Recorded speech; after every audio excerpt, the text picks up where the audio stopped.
encore. Dieu, Dieu, Dieu, Dieu, Dieu. Et puis nous sommes dans les bêtises, on fait des conneries. On fait des dates. Seigneur, pardonne-moi. Seigneur, ceci. Dieu est en train de nous dire ce matin que ton temps est avancé. Il ne parle pas de tout le monde. C'est ce qui nous trompe beaucoup. Ton âge est déjà avancé. Tu as combien d'âge aujourd'hui? Le temps est arrivé. Ton temps est proche. C'est ça, nous les chrétiens, nous devons comprendre. Bon, on fait les choses à la je m'en fous. Mais Dieu te dit ce matin que ton temps est proche. Ton heure est arrivée que tu vas mourir. Tu ne veux pas attendre la mort, mais tu mourras forcé. Regardez, depuis des siècles que l'évangile a commencé, on dit l'arrivée de Jésus. Le temps, tous les chrétiens de ce temps, ils ont bien compris. Mais nous, notre jour d'aujourd'hui, comment on comprend? L'arrivée d'aujourd'hui, on pense que ça va arriver à notre temps. Jésus ne va pas venir à notre temps. Ça, il ne va même pas venir au temps de nos petits-enfants. Jusqu'à la troisième génération, c'est peut-être même que tu vas attendre que sa fumée me sorte. Parce qu'il a dit quoi? Que l'évangile va prendre le monde, tout le monde entier. Tous ceux qui refusent l'évangile doivent accepter d'abord avant son arrivée. Si on divise le monde à 10 parties, il n'y a pas un côté qui a déjà compris l'évangile. Donc quand on dit la nuit est arrivée, le jour est proche là, c'est pour dire que toi-même qui vis maintenant là, ton temps est arrivé que tu vas mourir. Mais tu vas mourir avec les péchés. Non. Tu vas rester dans les péchés jusqu'à mourir. Non.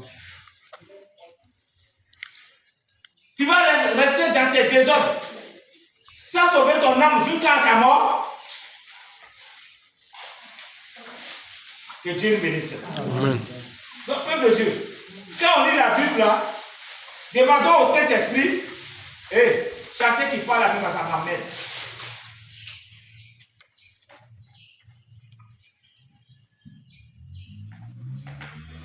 Alléluia. Amen. Le temps est proche.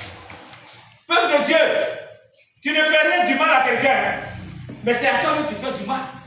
Puisque le jour où tu vas mourir, où ton âme part.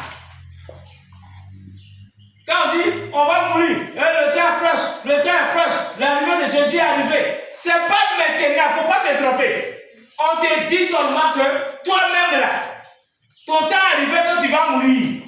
Il faut t'arranger. Pour plus hériter le royaume des cieux.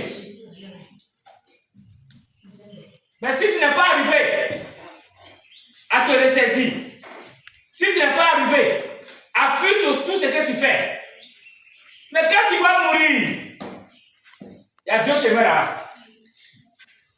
Il y a l'enfer et il y a le paradis. Le paradis a plusieurs sens. Il y a des gens qui sont partis au paradis, ils n'ont pas de maison.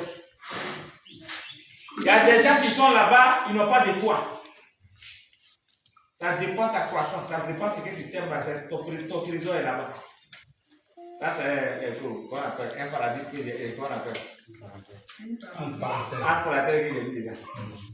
Alors, le verset 12. Le verset 12. Le jour approche. Le jour approche. Défions-nous donc des œuvres des ténèbres. Vous avez compris? Il dit quoi? Le jour approche. Dépouillons-nous des œuvres des ténèbres.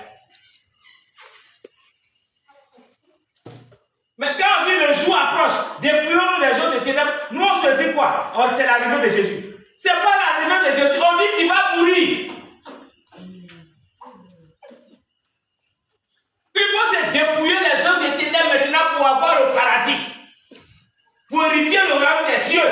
C'est ce que ça signifie. Ça ne dit pas que c'est l'arrivée de Jésus. Il dit dépouillons-nous.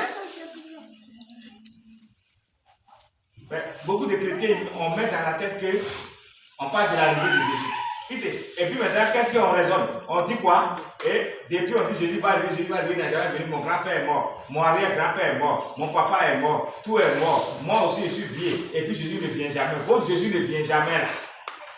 Celui qui vous dit ça, prochainement, dis-le que on ne parle pas de Jésus, il va venir, mais ce n'est pas maintenant.